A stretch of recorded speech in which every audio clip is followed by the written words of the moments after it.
Hello students, welcome to my channel. तो आज हम स्टार्ट करते हैं क्लास 10th का chapter 3 which is pair of linear equation in two variable. इसकी एक्सरसाइज हम स्टार्ट करेंगे 3.1। तो देखो 3.1 का जो फर्स्ट क्वेश्चन है वो है आपका कि आपको स्टेटमेंट दी है और आपको इक्वेशंस भी फॉर्म करनी है और उसको ग्राफिकली रिप्रेजेंट भी करना है। अब ग्राफिकली रिप्रेजेंट करना हमने क्लास 9th में सीखा था चैप्टर 4 के अंदर कि हम किसी भी इक्वेशन को कैसे प्लॉट करते हैं ग्राफ पे, क्या पॉइंट्स लेते हैं और क्या नहीं लेते। तो अभी हम दोबारा से रिवाइज कर लेते हैं वो पूरा कॉन्सेप्ट, और ये बहुत इजी सी इक्वेशंस है। देखो पहला क्वेश्चन है आपका, 10 student of class 10 took part in mathematics quiz. If the number of girl is 4 more than the number of boys, find the number of boys and girls who took part in the quiz.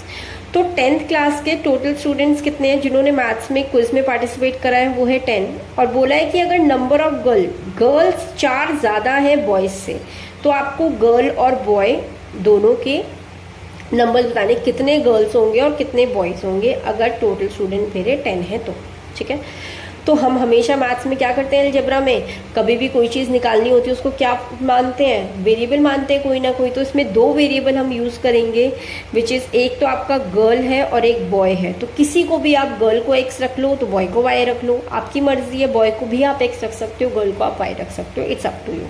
यहाँ पर मैंने girls को x माना है और boys को y माना है। तो देखो क्योंकि यहाँ पे लिखा है 10 student of class 10 took part, तो टोटल नंबर कितने दिए भाई हमको, 10 दिए। तो यहीं से मेरी फर्स्ट इक्वेशन बन जाएगी which is x plus y equals to 10। दूसरी इक्वेशन कैसे बनेगी, किसी भी इक्वेशन को ग्राफ ड्रॉ करने के लिए हमें 2 इक्वेशन चाहिए होती हैं। दूसरी इक्वेशन क्या है, if the number of girl is 4 more than number of boys, यानी कि नंबर ऑफ गर्ल किसके बराबर है, 4 ज़्यादा है नंबर ऑफ बॉयज़ के। तो गर्ल्स मैंने किसको माना है, x को, बॉय मैंने किसको माना है, y को, और इसके आगे ये 4 ऐड कर दिया। तो एक और इक्वेशन क्या आ गई मेरी, अगर हम कांस्टेंट को यही रखें, वेरिएबल को इधर ले जाएं, तो x minus y equals to 4। अब भाई हमें 2 इक्वेशन मिल गई हैं। अब हमें इन दोनों इक्वेशंस को ग्राफिकली सॉल्व करना है। ठीक है, कैसे सॉल्व करेंगे, पहली इक्वेशन ली, पॉइंट देखो आपको अगर प्लॉट करने, आप कोई भी अपनी मर्जी से पॉइंट रख सकते हो। बस हम लोग इजी बनाने के लिए क्या करते हैं, हम ट्राई करते हैं कि वो एक होल नंबर आए काटने के बाद, किसी भी x और y की वैल्यू एक होल नंबर में कन्वर्ट हो, तो हम ग्राफ पे इजीली उसको प्लॉट कर पाते हैं। तो कोशिश हमारी यही रहती है कि कोई भी, अगर हम कोई ऐसे डिजिट लें कि जो हमारा वेरिएबल की वैल्यू है वो होल नंबर निकल कर आए। ठीक है, तो यहाँ पे x प्लस वाई के लिए मैंने एक बार x को रखा है 4, तो मेरी y की वैल्यू क्या आई है 6, और एक बार मैंने x को रख दिया है 6, तो मेरी y की वैल्यू क्या आई है 4। देखो y की वैल्यू अगर मैंने 4 रखी है तो मेरी x की वैल्यू आई है 6। तो देखो y की जगह हमने 4 रखा, यहाँ पे y की जगह हमने 4 रखा, तो x plus 4 is equal to 10। ये 4 इधर जाके माइनस में कन्वर्ट हो गया, ये आ गया 6। थोड़ी सी आपको कैलकुलेशन करनी है, वैल्यूज आप इजीली निकाल लोगे। ठीक है, ऐसा ज़रूरी नहीं है कि आपको भी 4 ही रखना है और 6 ही रखना है, नहीं, आप कोई भी वैल्यू ले सकते हो अपनी मर्जी से। आप x को 0 भी पुट कर सकते हैं। यहाँ पे आप x 0 करोगे तो y 10 हो जाएगा, क्योंकि ग्राफ में 10 तक नंबर लेने होते, इसलिए मैंने छोटी वैल्यूज ली है। It's up to you, you can take anything, any values. ठीक है, तो देखो दूसरी इक्वेशन हमारी बनी है x minus y equals to 4। यहाँ पे अगर y को 0 रखा तो x 4 आया, और x को अगर एक बार 6 रखा तो y हमारा 2 आया। ठीक है, देखो ऐसे इक्वेशन में पुट करना है और जो सॉल्व कर लेना है।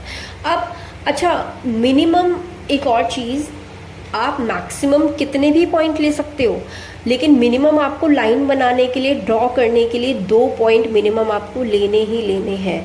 It is compulsory to make a line. देखो हम बचपन में क्या पढ़ते थे, लाइन सेगमेंट कितने 2 पॉइंट होते थे ना मिनिमम लाइन सेगमेंट के, तो इसीलिए हमें मिनिमम 2 लेते हैं। आप मैक्सिमम 3 भी निकाल के आ सकते हो। ठीक है, 3 भी ले सकते हो, इट्स अप टू यू। तो अब देखो ग्राफ कैसे बनता है, आपको पता ही है ग्राफ कैसे बनता है। ये होता है x axis, this is called y axis. अब जो जो पॉइंट है हम प्लॉट करेंगे।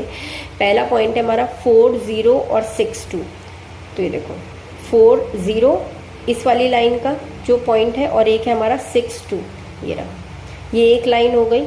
और पीछे लाइन के जो पॉइंट थे वो है हमारे 4, 6 और 6, 4। तो 4, 6 मेरा यहाँ बन गया और 6, 4 मेरा यहाँ बन गया। तो हमने दोनों लाइंस को आगे तक बनाया, क्रॉस करवाया। तो क्रॉस करके हमें पता चला जो लाइन इंटरसेक्ट हो रही है ना वो इस पॉइंट पे हो रही है। और ये पॉइंट क्या है हमारा, एक्स एक्सिस पे आ रहा है 7 और वाई एक्सिस पे हमारा आ रहा है 3। जब आप स्केल से बनाओगे ना तो आपका एग्जैक्ट पॉइंट आएंगे सेम, ठीक है। तो यहाँ पे एक्स एक्सिस का पॉइंट क्या है 7 और वाई एक्सिस का पॉइंट क्या है 3। इट मीन्स एक्स एक्सिस को मैंने क्या माना था, एक्स एक्सिस को हमने माना था नंबर ऑफ गर्ल्स और वाई एक्सिस को हमने क्या माना था, बॉयज़, नंबर ऑफ बॉयज़। तो गर्ल्स आ गई हमारी 7 और बॉयज़ आ गए हमारे 3, ठीक। तो ये था आपका क्वेश्चन नंबर 1 का फर्स्ट पार्ट। अब करते हैं क्वेश्चन नंबर 1 का सेकंड पार्ट स्टार्ट, ठीक है। सेकंड पार्ट की इक्वेशन फ्रेम करना और भी ज़्यादा इजी है। तो देखते हैं, 5 pencil and 7 pens together cost ₹50, whereas 7 pencil and 5 pens together cost ₹46। Easy बहुत। आपको दो चीज़ें दिख रही हैं, पेन और पेंसिल, तो भाई एक को हम x मान लेंगे, दूसरे को हम y मान लेंगे, ठीक है। और कॉस्ट दी हुई है। भाई कॉस्ट क्या होता है, कॉस्ट हम कैलकुलेट कैसे करते हैं, नंबर ऑफ थिंग्स, जो भी जितनी भी क्वांटिटी हम ले रहे हैं, इनटू प्राइस ऑफ पर प्रोडक्ट, है ना। यही तो कॉस्ट निकल के आती है। भैया मार्केट जा रहे हैं, 2 रुपए की एक पेंसिल है, अगर मुझे 10 पेंसिल लेनी है 2 रुपए की, तो मैं क्या करूँगी, मल्टीप्लाई करा दूंगी 2 × 10, ठीक है। तो वैसे ही कॉस्ट निकालते हैं, ऐसे ही हम इक्वेशन बनाने के लिए कॉस्ट निकालेंगे। 5 पेंसिल है, 7 पेन है, तो हमने पेंसिल को माना है x, पेन को माना है y। तो पहली इक्वेशन क्या आ जाएगी, 5x + 7y = 50। दूसरी इक्वेशन आ जाएगी 7x + 5y = 46, ठीक है। अब वही सेम चीज़ हम सॉल्व करेंगे, इक्वेशन के अंदर पॉइंट्स रखेंगे, x और y की वैल्यू लगाएंगे, डालेंगे और इक्वेशंस को सॉल्व करेंगे। मेरा मेन मोटिव था इसके अंदर कि मेरे को होल नंबर चाहिए, ठीक है। इसलिए हमने पहली इक्वेशन के अंदर देखो 5 से 50 इजीली कट जाएगा, तो y को तो 0 रख लेते हैं हम, तो 5 से 10 आ गया। लेकिन अगर मैं इसको 0 रखूँगी x को, तो ये 7 से नहीं कटेगा। तो इसीलिए दूसरा पॉइंट जो रखा है वो रखा है 3 और 5। x अगर 3 है तो y की वैल्यू क्या आ जाएगी 5। देखो 5 3 15, 15 उधर जाके माइनस हुआ, 35 बन गया। अब 7 से 35 इजीली डिडक्ट हो सकता है। तो ये एक पॉइंट आ गए हमारे। सेकंड इक्वेशन देखो आप, सेकंड इक्वेशन के अंदर हमारा है 7x + 5y = 46। इसके अंदर भी हमको वही सेम चीज़, मुझे फ्रैक्शन में या डेसिमल में कोई वैल्यू नहीं चाहिए थी, मुझे होल नंबर चाहिए था। तो इसीलिए हमने कोई 0 नहीं रखा, बिकॉज दूसरी डिजिट डिडक्ट नहीं होती। तो इसीलिए एक बार 3 रखा तो 5 आया, -2 रखा तो 12 आया। देखो आप माइनस भी रख सकते हो, कोई भी इंटीजर की वैल्यू रख सकते हो, ऐसा कोई हार्ड एंड फास्ट रूल नहीं है। कुछ भी पुट करो, it's up to you, answer same ही आएगा, ठीक है ना। चलो, तो ये पॉइंट्स हमने मार्क करे, 3 5 -2 12 ये रहे, 3 5 -2 12 ये तो बन गई हमारी पहली लाइन भाई, ठीक है। दूसरी लाइन के लिए जो पॉइंट्स थे मेरे वो थे 0 10, 0 से 10 और एक और पॉइंट था 3 से 5। 3 5 कॉमन पॉइंट था। जब हमने दोनों लाइनें मिलाई, बनाई, आगे तक एक्सटेंड करी, तो ये मेरा इंटरसेक्टिंग पॉइंट आ गया, विच इज़ 3 and 5। आप कोई भी वैल्यू लोगे, आपका इंटरसेक्टिंग पॉइंट 3 and 5 ही आएगा, ठीक है।